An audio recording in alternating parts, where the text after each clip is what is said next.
Hello, so today I'm going to show you how to maintenance a Generac whole house generator. This is a 24 kilowatt generator, operates off of natural gas, could also operate off of liquid propane. So this generator should be maintenance about once a year or every 200 hours, or if there's a red light on the side. That green light indicates everything's operating properly.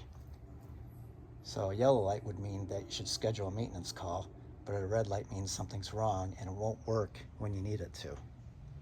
So you want to start by unlocking the top cover, and the keys are on the side here. So take your key and unlock the cover, then the lid will switch right open.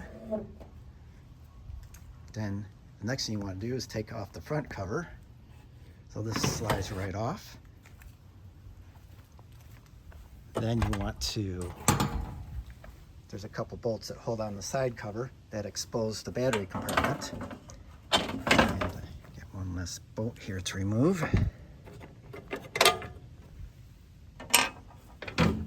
Okay, so now we got the covers removed. The side of it is where the battery is.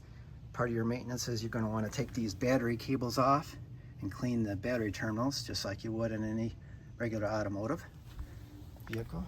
And you're going to want to change the oil and the oil filter. And let's see, there's also some spark plugs underneath the valve covers that it's pretty easy to get to, so it's a good idea to change those spark plugs. There's just 2 plugs in this 2-cycle engine that they're only a couple bucks, so might as well replace them just while you're doing this. Before you change the oil, it's a good idea to just start up the engine, warm up the oil for a little bit. So to do that, I'm just going to put this in manual mode.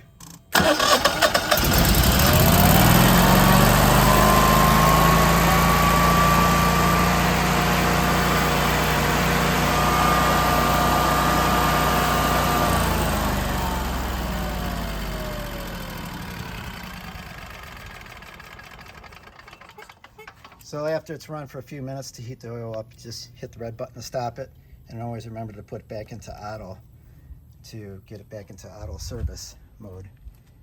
And once the oil's drained and swapped out and changed, you should be all set. Oh, well, the final part is, of course, any maintenance thing is to thoroughly take a rag and clean all the interior parts. I just got done cleaning this one, so it's pretty clean inside here.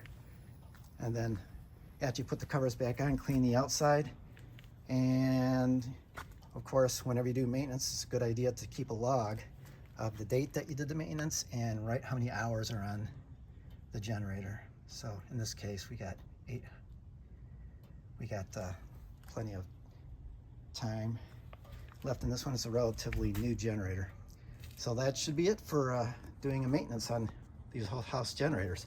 Oh, one more thing that's kind of interesting is this switch here allows you to switch between liquid propane and natural gas. So right now we're set on natural gas, but for some reason you ran out of natural gas, the company stopped supplying natural gas. You could take a propane tank and actually run off of that. Okay, that's it for today.